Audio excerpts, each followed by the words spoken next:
hadza wa dzalika an-nadin Muhammad sallallahu alaihi wasallam alladzi ba'atsahu Allah taala bihi ala qismaini haqiqatin wa syariah. Jadi agama yang dibawa oleh Rasulullah sallallahu alaihi wasallam itu bagiannya ada dua. Yang pertama adalah hakikat, yang kedua adalah syariat. Adapun hakikat, apa itu hakikat? Fahiya ilmun yahsulu bihil kashf anil i'tibar al-awwal allati alaihi al-makhluqat min haitsu suduruha anil haqq wal kashf an aqwalihim. Adapun hakikat itu adalah ilmu.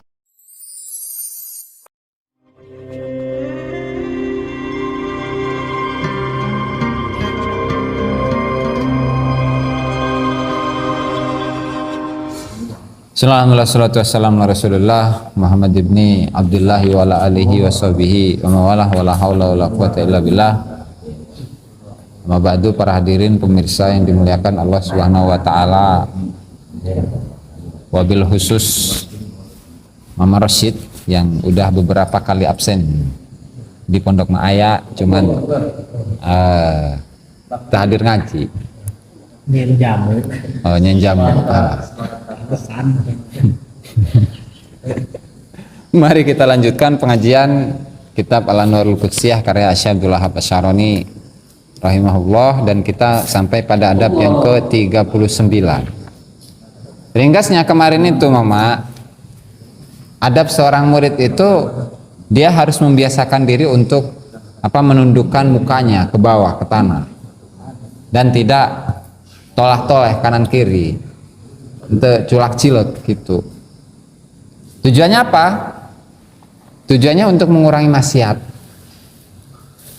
Makanya kalau Mama Rashid itu sering pulang, nggak sering sih, nggak. Kalau Mama Rashid pulang atau keluar gitu ya dari pesantren ya, kita ulah cilak-cilak Mama. Artinya mengurangi kemaksiatan gitu.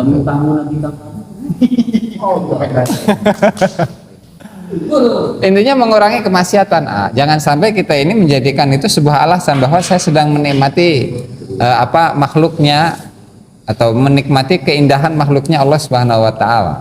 Karena itu kan udah lewat tuh di beberapa pengajian yang sebelumnya. Karena kita itu sering pakai alasan. Ada cewek cantik di pinggir jalan, kemudian, ayo ditonton terus, disorot terus. Alasannya apa? Menikmati keindahan Allah Subhanahu wa taala. Salah itu. Jadi maksiat tapi berbungkus taat. Gitu. Dan itu sering kita lakukan gitu. Dan ini jangan. Oke. Pertanyaannya disimpan baik di akhir kayaknya. Sok poho teh aja. Mun aya nanya baik giliran ke di akhir teh pertanyaan gitulah. Makana ke dicatat baik. Nah. Kecuali seseorang itu melihat segala sesuatu itu mengambil jalan iktibar atau mengambil pelajaran. Misalnya ketika seorang Mama Rashid itu nyetir mobil, kemudian di jalan itu ternyata melewati seorang pengemis, pedagang segala macam. Ternyata mengambil pelajaran. Ternyata pedagang itu hidupnya capek, nggak kayak saya kan Mama gitu. Sementara pedagang itu capek mulai dari pagi sampai sore, kerja di luar cuma dapat 50.000 misalkan. Itu misalkan. Nah, sehingga dari situ dia akan mengambil ibrah, mengambil pelajaran dari sisi-sisi yang positif, terutama dari segi ajaran-ajaran tarekat. Kalau itu nggak masalah. Nah, kemudian kalau dulu tradisi salafus saleh itu ketika berguru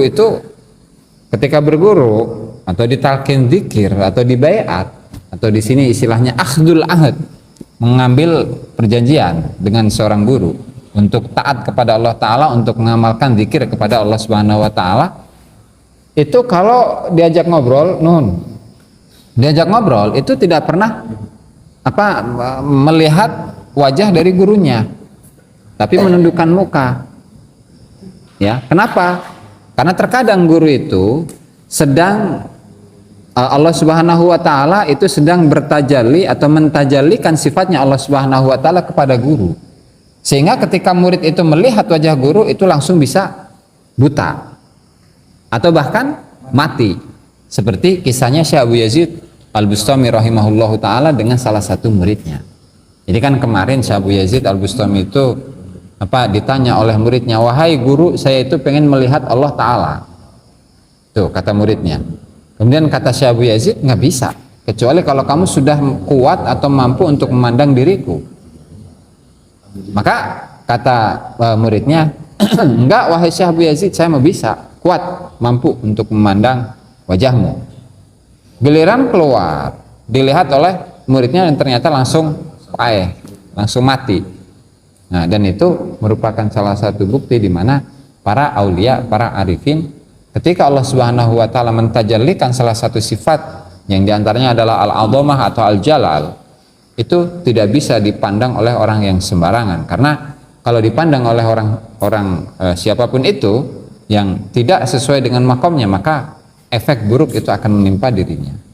Nah, sekali lagi bahwa ini ranahnya adalah ranah ilmu hakikat dan jangan sekali-kali disamakan dengan ilmu syariat. Di sini Syekh Abdul Ghani An-Nabulsi rahimahullahu taala, ini saya kutipkan ini dalam syarah Al-Insanul Kamil, ya, karya dari Syekh Abdul Ghani An-Nabulsi, namanya Al-Kashf wal Bayan an Asraril Adyan fi Kitabil Insanil Kamil wa Kamilil Insan.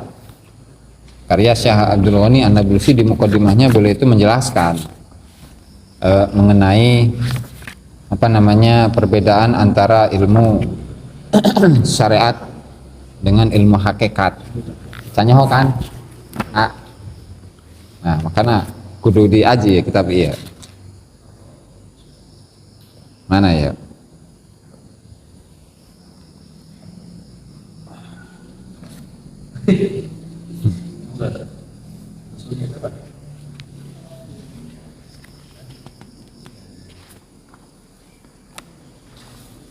Wa huna lana bayanun akhar ghairu hadza wa dzalika Muhammad sallallahu alaihi wasallam alladzi ba'athahu Allah taala bihi ala qismaini haqiqatin wa syariah. Jadi agama yang dibawa oleh Rasulullah sallallahu alaihi wasallam itu bagiannya ada dua. Yang pertama adalah hakikat, yang kedua adalah syariat.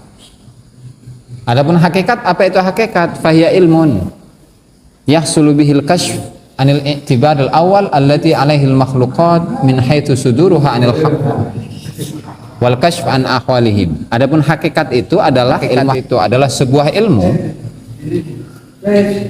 di mana dengan ilmu ini penyingkapan terhadap i'tibar yang pertama, pelajaran yang pertama atau pandangan yang pertama bagi makhluk, sekiranya pandangan tersebut melihat munculnya segala sesuatu itu dari Allah Subhanahu wa taala, satu. Yang kedua, dapat menyingkap kondisi-kondisi makhluk. Yang ketiga, menyingkap bagaimana munculnya kondisi-kondisi makhluk dari Allah Subhanahu wa taala. Yang keempat, mengetahui tajallinya Allah Subhanahu wa taala kepada makhluk dan zuhurnya tajalli dan munculnya tajalli tersebut untuk mereka. Nah, inilah ranah dari ilmu hakikat. Satu. Jadi ilmu hakikat itu apa? Ilmu yang dapat menyingkap pandangan terhadap sesuatu secara hakikat, secara sebenar-benarnya, dari sisi munculnya segala sesuatu itu dari Allah Subhanahu wa taala. Misal Mama Rosid, beliau seorang mama, seorang ulama, ya, seorang arifin, nah, seorang arifin, seorang ahli makrifat, itu ya. Kita bisa mengenal bahwa beliau itu adalah ahli makrifat dari mana? Kalau kita sama-sama nggak ahli makrifat nggak bakal bisa, ya kan? Sama-sama ahli. Ketika beliau adalah ahli makrifat, kemudian orang yang menilainya itu bukan ahli makrifat, nggak bakal bisa. Kenapa? Atau nggak connect. Anak SMA atau anak seseorang sudah profesor dinilai oleh anak TK. Iya, mama ngomong naon cenah. Membahas tentang makrifat, tentang asror, tentang rahasia segala macam. Iya, mama ngomong naon, jauh orang teu paham. Nah, sehingga disitulah letak letak batas dari orang-orang yang hanya menghiasi dirinya dengan ilmu syariat, sehingga untuk menembus kepada ilmu hakikat nggak bisa. Nah, jadi melihat mama itu seperti apa sih? Oh, ternyata mama itu adalah seorang yang merasa dirinya itu bukan apa-apa. Saya tidak memiliki apa-apa, tidak punya apa-apa, tidak bisa apa-apa, dan bukan siapa-siapa. Sehingga saya melihat, atau beliau melihat dirinya itu hanya sebagai seorang hamba yang berada di bawah pengaturan Allah Subhanahu wa taala semuanya, baik dalam ucapan, perbuatan, ya kan, gerakan, segala macam. Jadi memandang segala sesuatu itu dari itu, sehingga merasa bahwa wujud yang dimiliki oleh mama ini itu adalah wujud yang tidak sebenar-benarnya, wujud-wujudan gitu, gambar. Beliau wujud, ya sekarang wujud, tapi 100 tahun lagi apakah wujud? Belum tentu. Sekarang wujud, iya wujud. 100 tahun yang lalu apakah wujud? Enggak, belum ada. Mama encan yang mamanya itu baru satu bagian daripada ilmu hakikat. Jadi memandang segala sesuatu dari permulaannya secara hakikat, secara sebenar-benarnya. Kemudian yang kedua, melihat atau menyingkap kondisi dari mama ini bagaimana. Oh, kondisi saya sedang galau. Kenapa? Karena saya dimintain dimintain uang terus sama siapa? Sama anak, sementara sekarang lagi nggak punya uang gitu. 2 juta. Nah, misalkan Kang Roni adalah seorang yang memiliki ilmu hakikat, itu bisa kebaca itu. Bisa kebaca. Kenapa? Karena Allah Subhanahu wa taala tidak meletakkan ilmu hakikat kepada seseorang kecuali seseorang itu sudah memiliki jiwa yang jernih, dan ketika melihat orang lain itu akan melihat hakikat yang sebenarnya yang ada pada diri orang tersebut. Nah, sehingga kelihatan itu oleh oleh Kang Roni, oleh Mama Syekh Roni, ya kan? Oleh Syekh Roni, sehingga kelihatan nih, oh, Mama Rosid sedang galau. Kenapa? Karena 1, 2, 3, 4 gitu. Ilmu hakikat itu.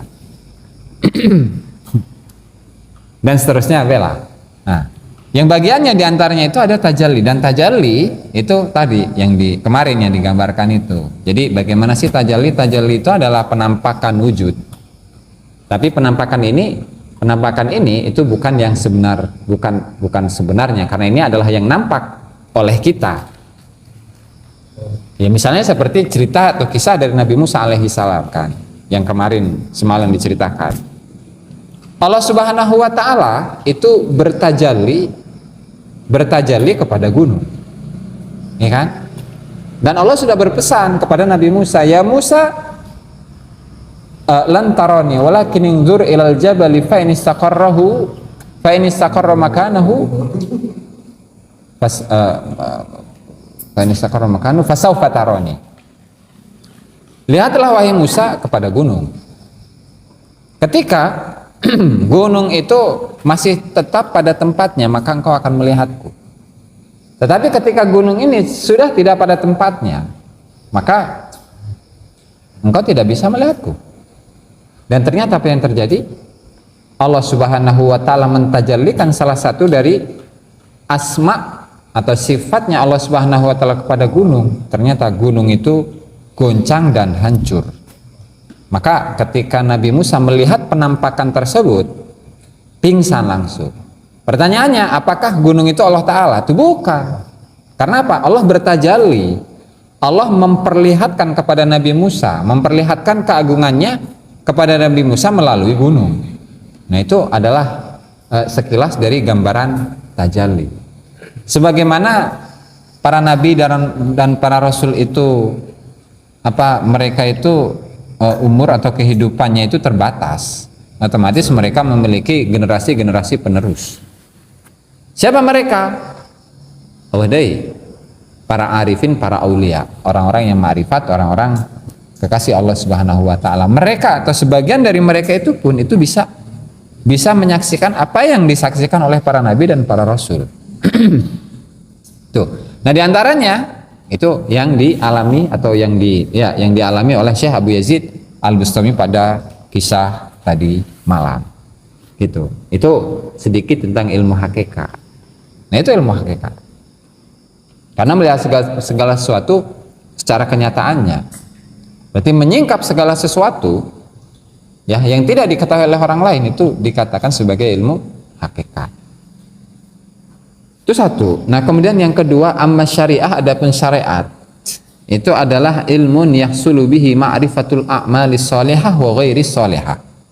Ilmu di mana dengan ilmu ini kita dapat mengetahui mana amal-amal yang baik dan amal yang buruk. Mana yang ma'rifatul ta'at atau ma'rifatul mana yang taat, mana yang maksiat. Dan walaysa lil aqli madkhulun fi syai'in min hadzal ilmaini illa bi tariqil qabul lima yaqa'u fihi minal ma'anil fa'idah min hadratil mutajallil haq inda mulahadati syai'in min ayatil kitabil haditsin nabawi. Dan seseorang itu atau akal seseorang itu tidak memiliki porsi ya untuk bisa menilai baik ilmu hakikat atau ilmu syariat kecuali dengan apa? Kecuali dengan mulahadhah, memperhatikan, mendalami, bertafakur, bertadabbur kepada ayat-ayat Al-Quran dan hadis Nabi. Wala yahtajul amru an natakallama huna fi ilmi syariah li'anna lana fihi kutuban mufassalatan li ghairina. Nah, kesimpulannya apa? Jadi kalau ilmu hakikat itu adalah ilmu khusus tentang Allah Subhanahu wa taala. Ya kan? Yang khusus tentang Allah Subhanahu wa taala, bukan melalui logika. Karena kalau ilmu kalam ya, ilmu yang biasa jadi perdebatan antara Mu'tazilah dengan Ahlus Sunnah wal Jamaah, itu biasanya yang menjadi dalil utamanya yang pertama itu adalah logika atau akal. Nah, sementara dalam ilmu hakikat itu nggak ada akal di situ, akal sudah tidak bermain di situ, ya kan? Itu ilmu hakikat. Dan ilmu syariat pun sama.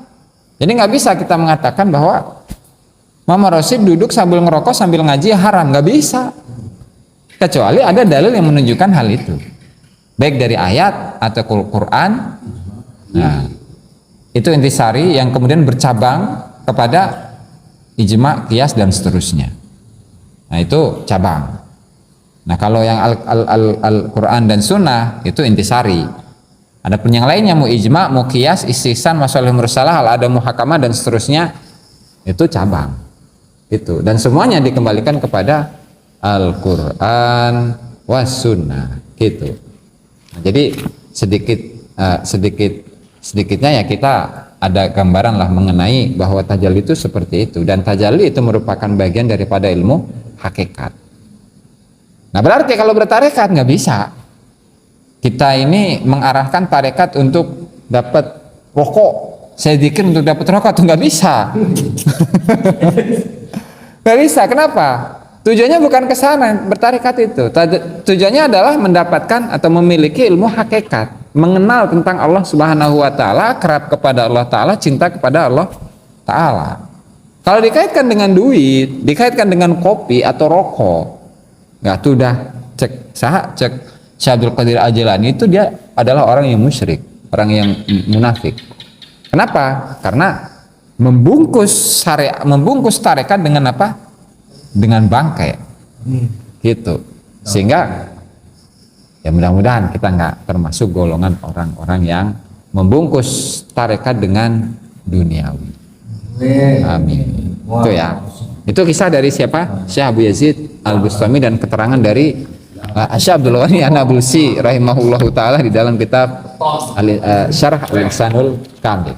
Lanjut. Kadzalika waqa'a lis-Syekh Abdul Majid Syaqiq Sayyid Abdul Al ma'a Sayyid Ahmad Al-Badawi radhiyallahu taala anhu. Wa qala lahu Abdul Majid yauman. Di sini ada kisahnya Syekh Ahmad Al-Badawi, dan beliau adalah seorang wali kutub di masanya, kemudian memiliki tarekat, memiliki sholawat segala macam itu, amalan dan seterusnya. Ya walhasil beliau dalam kemarifatannya itu tinggi. Ya, beliau mengatakan, beliau memiliki murid namanya Syekh Abdul Majid. Jadi ada dua tokoh di sini, ada Syekh Abdul Majid, ada Syekh Ahmad Al-Badawi. Syekh Abdul Majid itu bertanya kepada Syekh Ahmad Al-Badawi, karena biasanya Syekh Ahmad Al-Badawi itu selalu menutup wajahnya.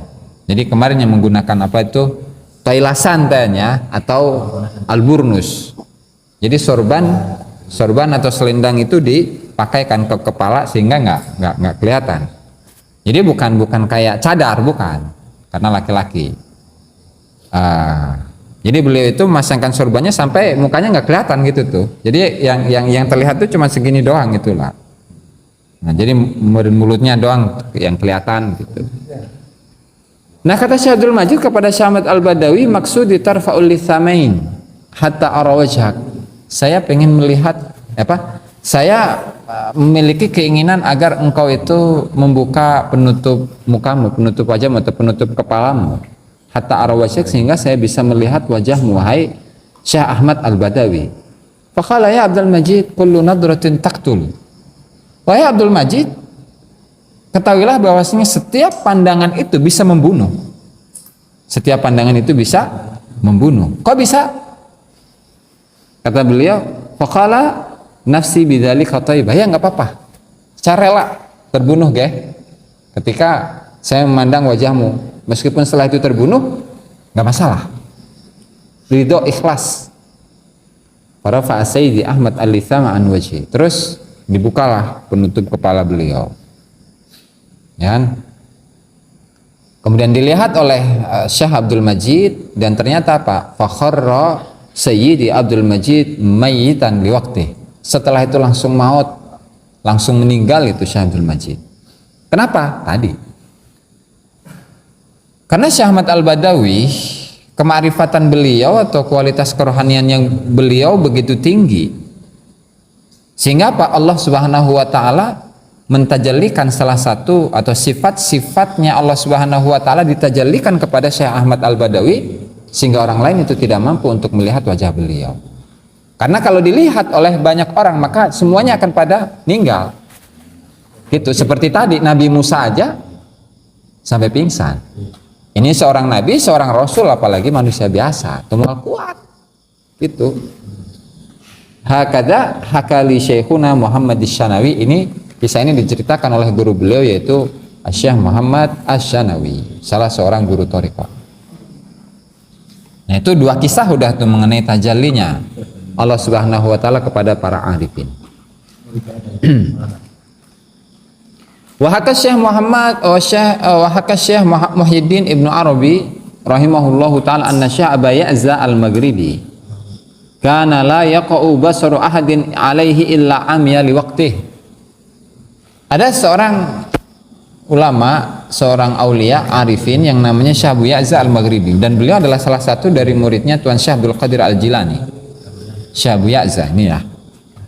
Dan beliau adalah gurunya Syekh Abu Madyan. Nah, jadi di Hadramut itu ada ulama arifin yang dikenal dengan nama Al-Faqihul Muqaddam, ya. Yang namanya itu Muhammad bin Ali Ba'alawi, yang dikenal dengan Al-Faqihul Muqaddam. Itu leluhurnya para habaib itu.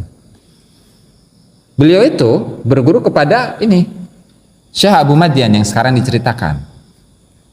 Syekh Abu Madyan itu adalah muridnya Tuan Syekh Abdul Qadir Al-Jilani. Muridnya Tuan Syekh Abdul Qadir Al-Jilani, ya kan? Dan Syekh Abu Madyan ini digurui oleh Al-Faqihul Muqaddam. Nah, hanya saja pertemuan beliau itu kalau tidak salah hanya sekedar mengirimkan ijazah, surat yang isinya adalah ijazah keilmuan atau amalan dan segala macam bela. Jadi kalau bertemu mah nggak pernah. Nah, sehingga para sejarawan itu mengomentari keabsahan perguruan dari Al-Faqihul Muqaddam kepada Syekh Abu Madyan. Walhasil, Syekh Abu Madyan itu adalah seorang sufi, seorang ahli marifat, seorang wali, seorang ghaus, seorang wali kutub, ya. di mana beliau itu memiliki salah satu nadom yang dikenal dengan apa itu, ma ladzatul aisy bi aisyil fuqara. Betapa, ini salah satu nadomannya yang beliau karang itu. Ma ladzatul aisy illa bi suhbatil fuqara. Tidaklah kenikmatan hidup itu kecuali bersahabat dengan orang-orang fakir. Fahumus sadatu wal umara. Mereka itu, para fuqara itu adalah para pemimpin, wal umara, dan para pejabat secara hakiki.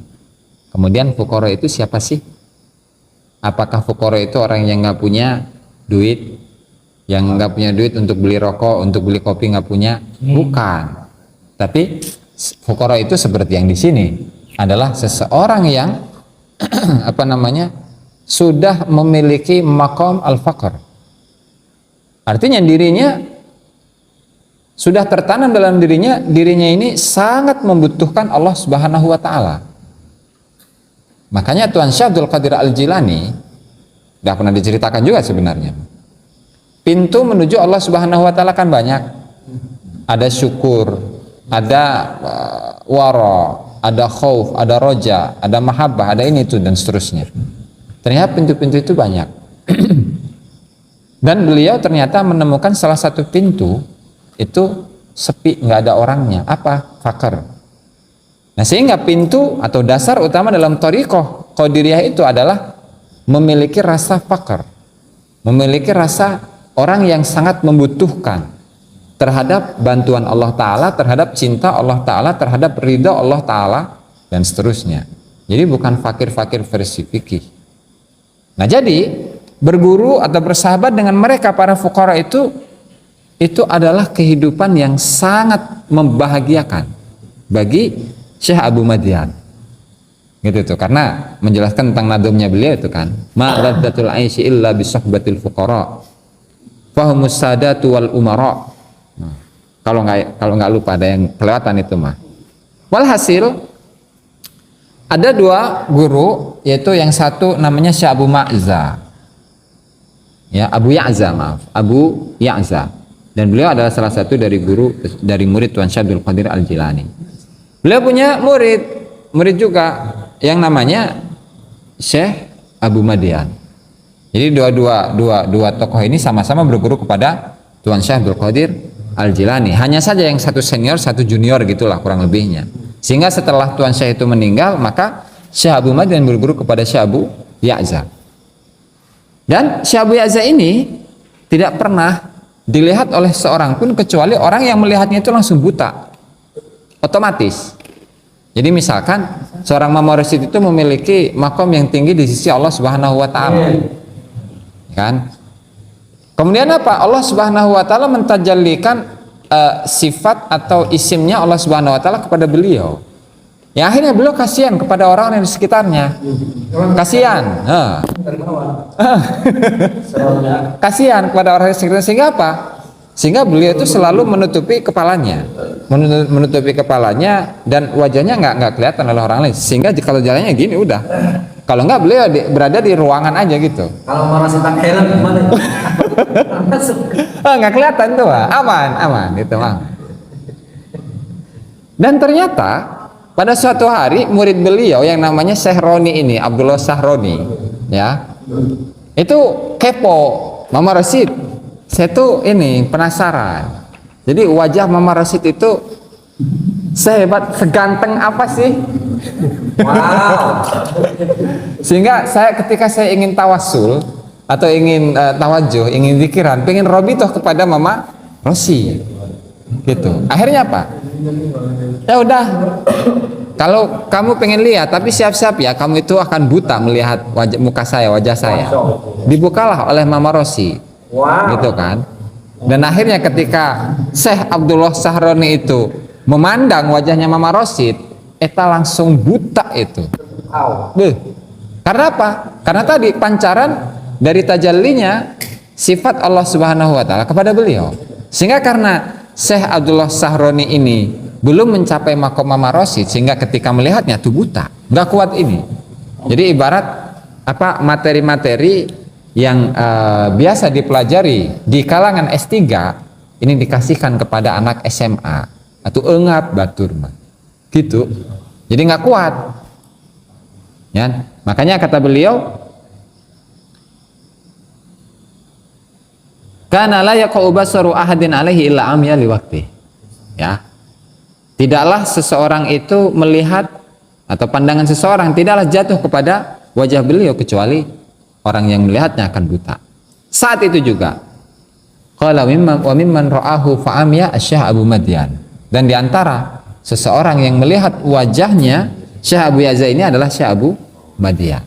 Wa kana Abu Ya'za hada min akabiril warithin radhiyallahu anhu, dan beliau termasuk salah satu dari tokoh-tokoh besar dari ahli warisnya Rasulullah Shallallahu Alaihi Wasallam. Jadi yang diwariskan oleh beliau itu apa? Bukan duit, bukan harta, tapi apa? Tadi yang dua, ada ilmu hakikat, ada ilmu ma'rifat. Tapi ketika disebutkan dengan redaksi min akabiril warithin, otomatis dia ini adalah seseorang yang berada dalam makom yang tinggi. Bisa jadi beliau adalah seorang wali kutub di masanya, gitu. Summa lamma ammi Abu Madyan amarahu Syekh Abu Ya'za bi an yamsaha ainaihi bi syai'in min thiyabih. Nah, ketika Syekh Abu Ya'za tahu bahwa Syekh Abu Madyan ini sudah buta lantaran melihat beliau, wajah beliau, udah beliau merasa kasihan kepada Syekh Abu Madyan. Udah kamu wahai Abu Madyan kesini, dekat sini. Ini baju saya pegang dan usaplah kepada kedua matamu. Setelah diusap, faraddallahu alaihi basara. Allah Ta'ala kembalikan penglihatan Syekh Abu Madyan seperti semula. Nah, itu adalah kisah dari Syekh Abu Madyan dengan Syekh Abu Ya'za, di mana Syekh Abu Ya'za ini mendapatkan tajalli dari sifat-sifatnya dan asma'nya Allah Subhanahu wa Ta'ala. Nah, makanya ditutup dengan kisah dari Syekh Junaid Al-Baghdadi rahimahullahu taala. Kata beliau, saya ini berguru kepada Syekh Sirri As-Sikhti. Jadi dalam redaksi lain As-Sariyu, kemudian As-Sirriyu, kemudian As-Sirru. Itu redaksinya banyak, enggak tahu yang benar yang mana ini. Syekh Sirri As-Sikhti ya. Terus As-Sakoti, ada As-Sikti. Dapatnya belum dikaji ulang. Saya berguru kepada Syekh Sirri As-Sikti sampai beliau meninggal. Fama araftu hal lihyatuhu bayda sauda. Tapi saya nggak tahu. Ketika saya berguru kepada Syekh Sirri, kata Syekh Junaid, sampai beliau meninggal saya nggak tahu apakah jenggotnya itu putih atau hitam. Itu ayah huisan tah henteu. Tanya orang. Cek mana? Titik. Wa akhbarani Syekh Syihabuddin Al-Masyhur bi Mazin Al-Azhari annahu khadima Sayyidi Muhammad bin Anan sinin falam yara lahu wajhan. Ini udah pernah lewat ini kisah ini. Jadi Syekh Mazin Al-Azhari, Syekh Syihabuddin Mazin Al-Azhari, beliau berkhidmah kepada Syekh Muhammad bin Anan selama bertahun-tahun. Tapi falam yara lahu wajhan. Tapi Syekh Mazin ini tidak pernah tahu bagaimana wajahnya Syekh Muhammad bin Anan. Begitu juga sebaliknya, Syekh Muhammad bin Anan itu tidak pernah tahu kapan Syekh Mazin itu tumbuh jenggotnya, kecuali setelah beliau itu diberitahu oleh murid-murid yang lain. Kama marra qariban, dan ini sudah lewat, di mana di halaman berapa ya? Yang melihat pandangan itu tuh ru'yatu, masalah ru'yah tanya. Pokok di halaman sebelumnya belah dimana Syekh Mazin ini tidak pernah dilihat ketika pembahasan mengenai melihat amrotnya di pengajian-pengajian sebelumnya atau di pertemuan-pertemuan sebelumnya. Jadi Syekh Muhammad bin Anan itu tidak pernah tahu bagaimana atau kapan Syekh Mazin Al-Azhari itu jenggotnya tumbuh, nggak tahu. Walhasil dari pelajaran atau kisah-kisah dari awal sampai sekarang, kita ya intinya harus tawadhu, harus beradab kepada guru. Bahkan ketika ngobrol sekalipun, jangan dipantengin itu wajahnya guru. Kenapa? Khawatir kita ini masuk dalam kategori orang-orang yang tidak mampu untuk menampung tajallinya Allah Subhanahu wa taala kepada guru, kemudian kita menyaksikan, jangan-jangan setelah itu kita buta atau meninggal, mati. Ya, walhasil kita harus tawadhu kepada guru. Kalau ngobrol ya udah biasa. Gitu. Jangan melihat muka gitu dipantengin. Karena itu termasuk bagian daripada su'ul adab. Mudawamatu dzikrillah bisail awqat wallahu taala a'lam bissawab. Sebelum ditutup barangkali ada pertanyaan. Mangga Mama. Assalamualaikum warahmatullahi wabarakatuh. Waalaikumsalam wabarakatuh. Yang terhormat Allah. Yang terhormat pada Jangan. Putar. Deketin. Deketin.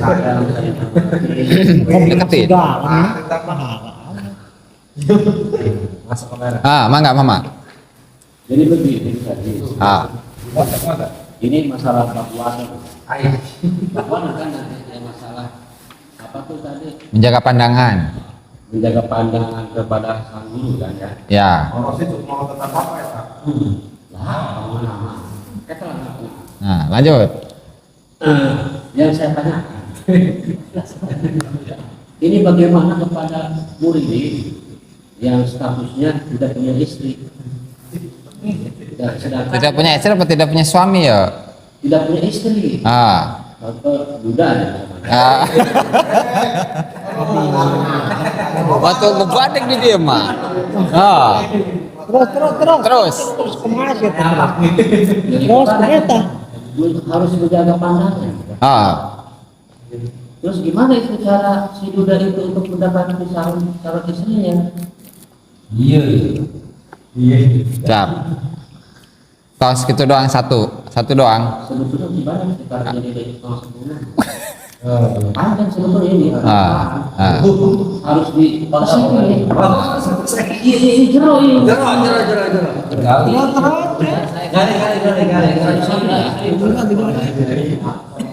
Ya kalau masalah menurut guru mah kan sampai gitu. Karena tadi takut saya kalau ke Muhammad Rosi.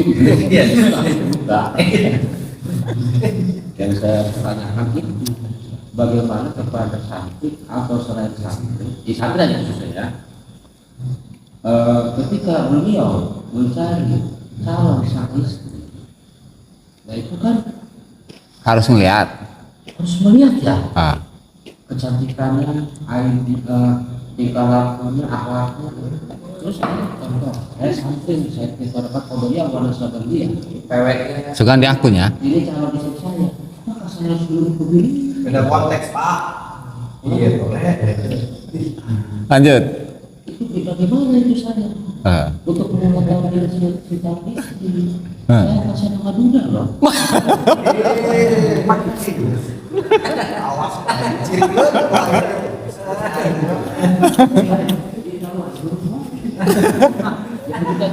Siap. Siap. Oke. Oke, Kak Roni, sekalian disimpan ya. Kok tahu sih? Saya nggak mau kalah sama. Iya, siap. Kadinya deket. Terakhir ulang ya, maksudnya. Ya. Jadi gini bos. Waduh, pada ngancam dia ya. Jadi gini bos, yang mau saya tanyakan. Kita akan membahas tadi itu, bos aja sebahas tentang tekad ya, Pak. Artinya gini, seorang wali itu kan suka ada yang disiplin, bukan kabar gitu kan. Apa sih bahasa tasawuf saya lupa. Warid. Ya, itu. Nah itu satu. Dan ada seorang murid ya, kalau pakir ke ini ya murid aja. Tapi dia kadang-kala ketika melihat seseorang, gitu kan. Jadi dia seolah tahu. Jadi dia ini kayak tadi galau misalkan. Apakah itu proses menuju ke arah tadi? Muridnya atau gurunya ya? Murid nah. Oke, siap. Ya murid misalkan murid nih sama murid atau ke lagi sosial lah di luar kan gitu. Melihat istilahnya sosok seseorang kayak misalkan kayak orang gila dan lain sebagainya. Seolah-olah dia tahu apakah proses ke arah situ, apakah itu hanya kebetulan? Tapi kalau berbicara kebetulan, kalau kebetulan kan hanya sekali, dua, gitu kan ya. Kalau ini kan hampir sebelum. Siap. Jadi, terus dari kemarin kan selalu menyinggung terkait tafakur gitu ya. Jadi pengen tahu sejauh mana bentuk tafakur mengenai rububiyah dan batasan-batasannya bisa sampai mana gitu. Karena khawatir takut kategorikan golong kaum tajila itu yang Ya. Siap. Assalamualaikum Bismillah deui. Beres-beres guys. Satu pertanyaan dari Mama Rosid. Masih dulu.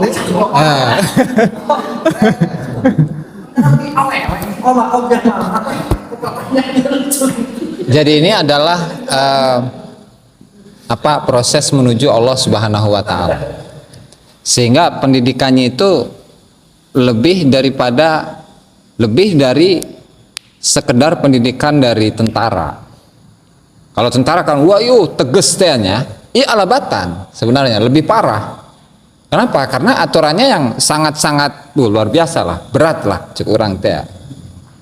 Makanya dalam hal berjalan saja itu kan harus sampai menundukkan.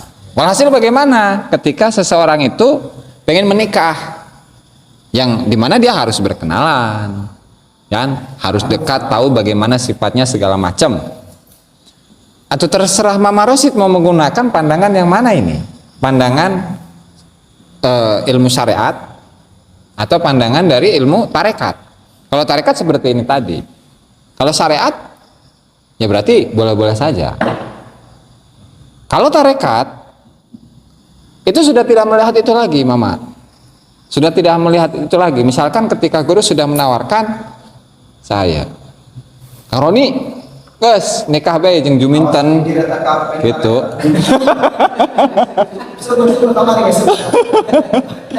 Atau udah selesai, mau suka mau nggak suka selesai, harus mau. Mau gaceng tah henteu tah. Sikat baik gitu kan. Sebagai bentuk ketaatan kepada guru untuk penghantar menuju ketaatan kepada Allah Subhanahu wa taala. Sehingga nggak ngelihat itu lagi, Mama. Kecuali ketika dia sudah selesai dari itu semua. Tingkat murid sudah lulus. Dia tidak lagi murid, tapi sudah menjadi murad. Kalau itu ya gimana Allah Subhanahu wa taala gerakan kepada dirinya. Nah, sehingga jawaban dari Mama tadi, mau terserah menggunakan timbangan syariat silahkan, atau timbangan dari ilmu tarekat silahkan. Kalau ilmu syariat ya otomatis tadi boleh bertemu, boleh ngobrol, itu kan, boleh teleponan, chattingan, nah, video call. Tapi kalau ilmu tarekat, cut semuanya, nggak bisa.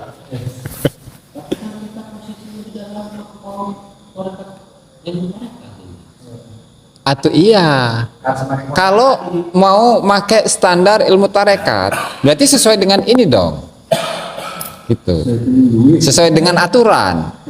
Itu kalau menjadi murid tarekat yang hakiki. Tapi kalau pengen jadi murid-murid tan tarekat, silahkan, mangga baik.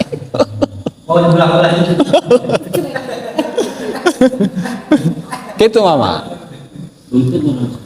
Itu pertanyaan satu ya. Terus pertanyaan yang kedua dari siapa? Syekh Abdullah Sahroni.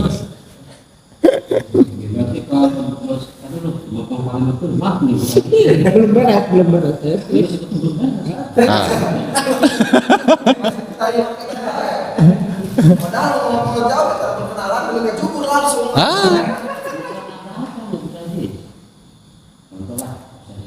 Nah. Nah. Disentil dia wae.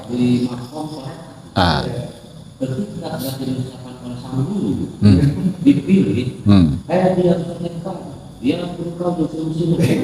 Nah.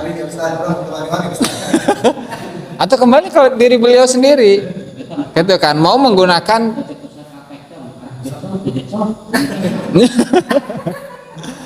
atau terserah beliau sendiri. mau menggunakan timbangan syariat atau menggunakan timbangan tarekat, gitu aja. Ditangguhkan.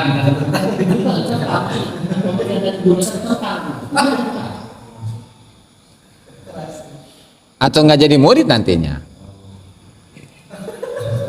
Itu intinya mah itu doang sih. Intinya mah itu doang sih. Pengennya mah itu doang, itu mama itu. Dua. Beres mamanya, beresnya. Oke. Pertanyaan kedua. Bagaimana seorang murid dirinya sudah misalkan sudah mengalami apa yang dialami oleh seorang ahli ma'rifat. Ya, misalnya dia punya insting tadi bisa membaca seseorang itu ya. Ya berarti setidaknya dia dapat sekian persen daripada ilmu hakikat. Ya. Tapi apa? Tapi ya kita harus terlebih dahulu melihat latar belakang dari orang ini, dari murid ini. Jadi kalau dikaitkan dengan aturan-aturan atau adab-adab murid, apakah sesuai atau tidak, atau jangan-jangan itu adalah bisikan setan, bisikan nafsu. Dan beda antara seseorang yang majdud atau bahasanya seseorang yang fana dengan seseorang yang ini dibisiki oleh jin. Ketika seseorang itu dibisiki oleh jin, kadang benar, kadang salah. Bahkan misalkan sering benernya, misalkan daripada salahnya, tetap itu kan tetap kita harus melihat kepada latar belakang dari si murid ini, dari sisi amaliyah, dari sisi kejernihan rohani dan seterusnya yang ada dalam aturan tarekat. Kalau memang dia itu sesuai dengan sesuai dengan adab-adab murid, ya berarti dia sedikit naik tingkatan menjadi fakir gitu, tapi belum menjadi murad gitu ya. Saya rasa cukup ini Syekh Sahroni ya. Kemudian yang ketiga, nanti pola tadi catat Pak. Contoh aja ini. Kamu kan pernah dibisikan jin. Nah, eta. Bapak sama jin kan. Gitu. Terus tanya yang ketiga nanti pola. Oh, tafakur ya. Bagaimana tafakur rububiyah? Tentu bisa.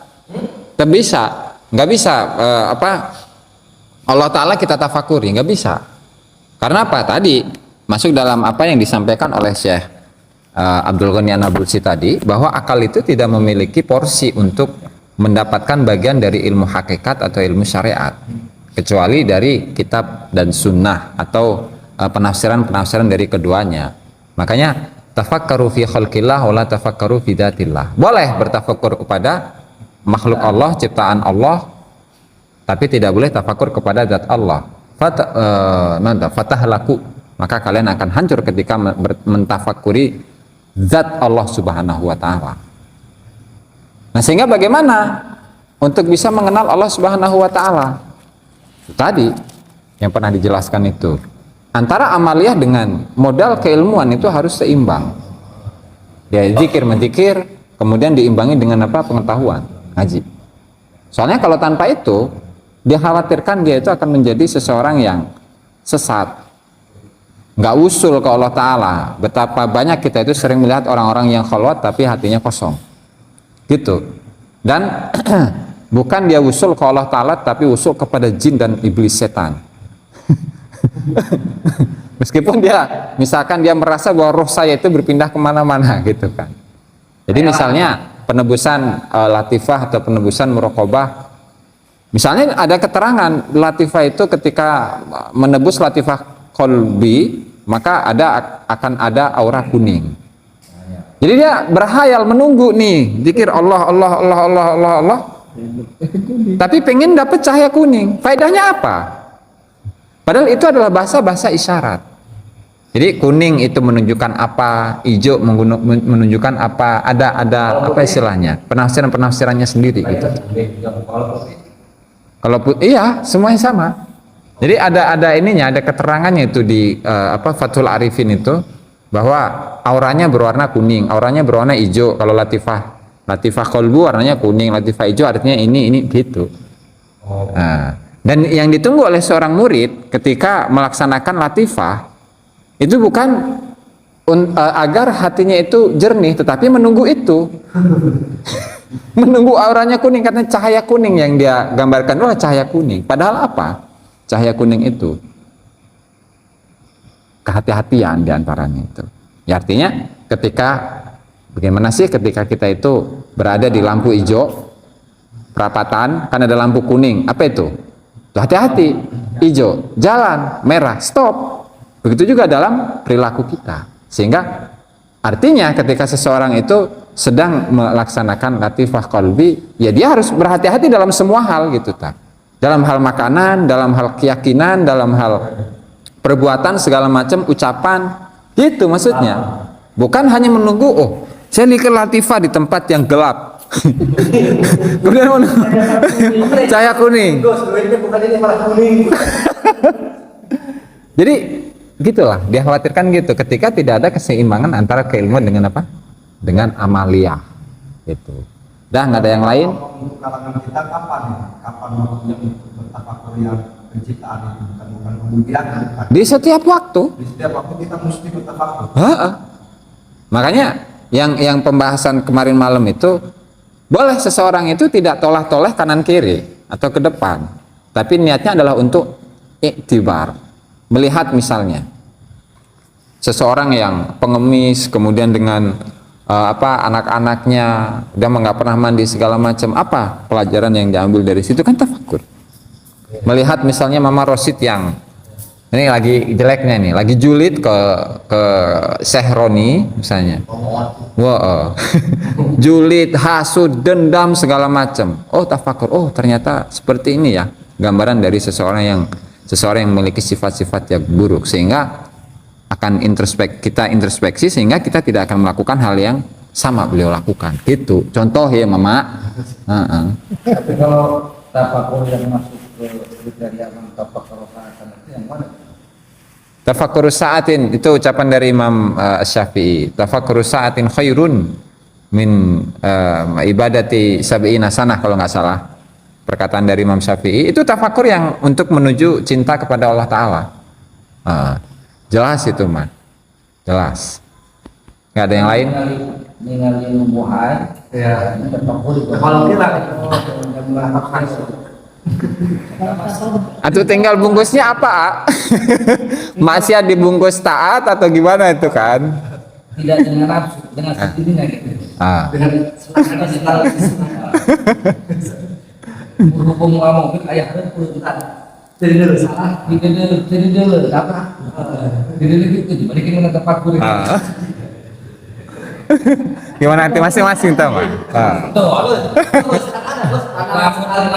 sekali itu nggak masalah asal jangan mencipik itu Fikih, tentang fikih. sampai apa hitam jadi muka tinggal ibunya bajunya tapi Dina otak jejero anak.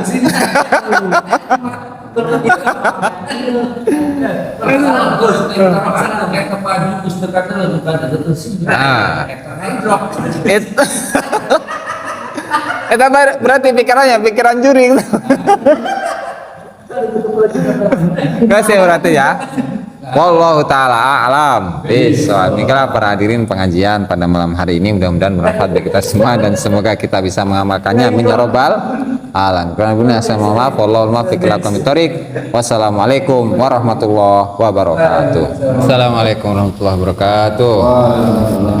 Assalamualaikum Rasulullah Muhammad bin Abdullah wa ala alihi washabihi wa mawala wa la hawla wa la quwwata illa billahi nawaina at-ta'allum ta'lim nafal intifa zakar tadhkir wal ifadata wal istifadah wal hadzal tamassuki bi kitabillahi wa sunnati rasulih wa du'a ila al huda wa dalalata ala al khairi ibtigha'a wajhihi wa qurbihi wa thawabihi subhanahu wa ta'ala. Rabbi shrah li sadri wa yassir li amri wahlul 'uqdatam min lisani yafqahu qawli. Amma ba'du, para hadirin pemirsa yang dimuliakan Allah Subhanahu wa taala.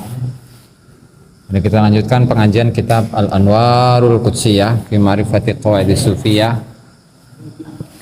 karya Syekh Abdul Wahab Asy-Syarani rahimahullahu taala. Dan sebelum kita mulai, mari kita hadiahkan Al-Fatihah kepada mualliful kitab, semua ulama, semua guru kita, semua muslimin muslimat, mukminin mukminat, ala hadiniah wa ala kulli niyatin shalihah wa ala man nawabihi aslafuna salihun ila hadratin Nabi Muhammad sallallahu alaihi wasallam. Al-Fatihah. A'udzubillahi minasyaitonir rajim. Bismillahirrahmanirrahim.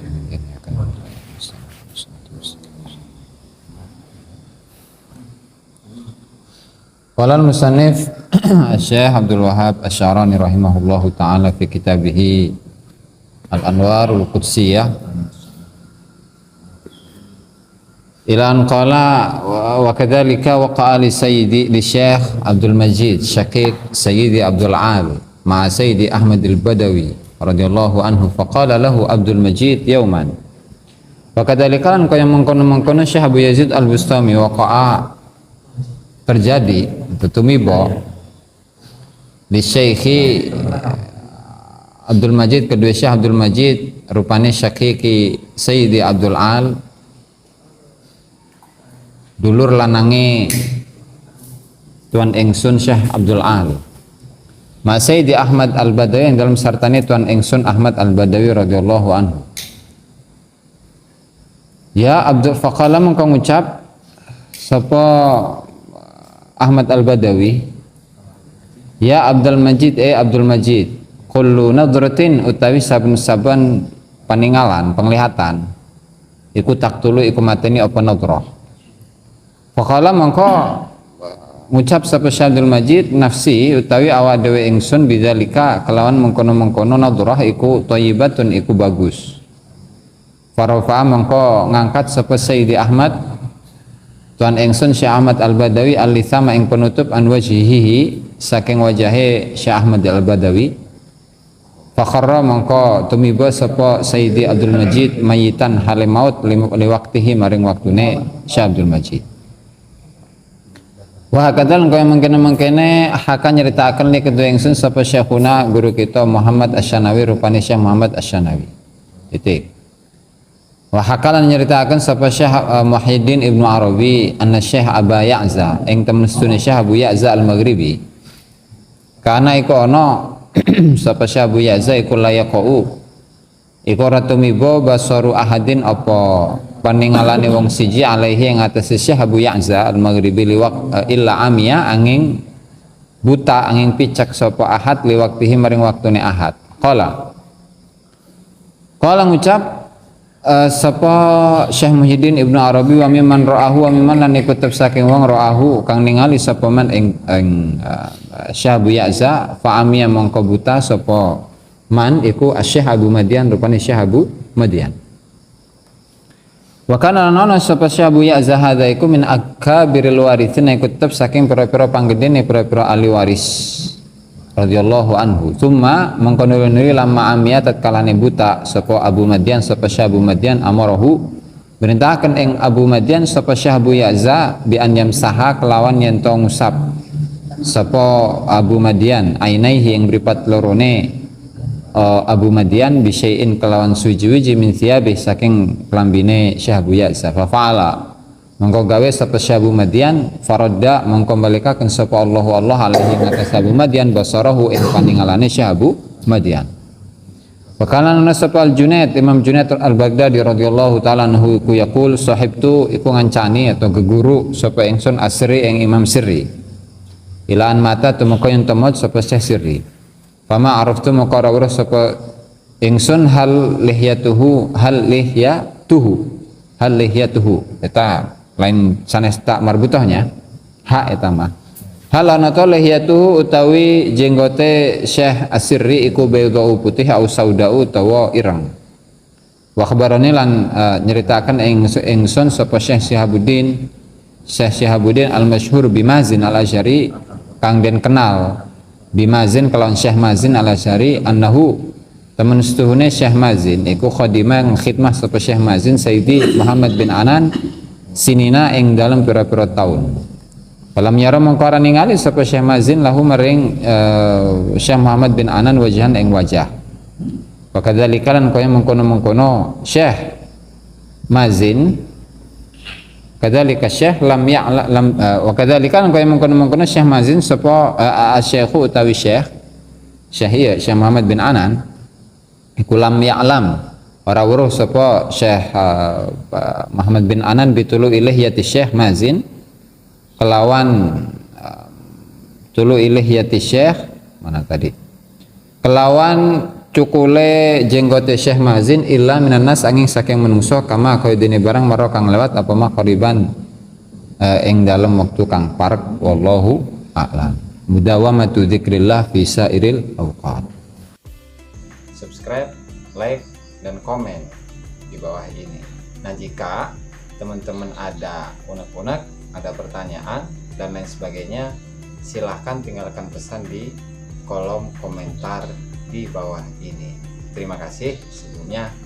Assalamualaikum warahmatullahi wabarakatuh.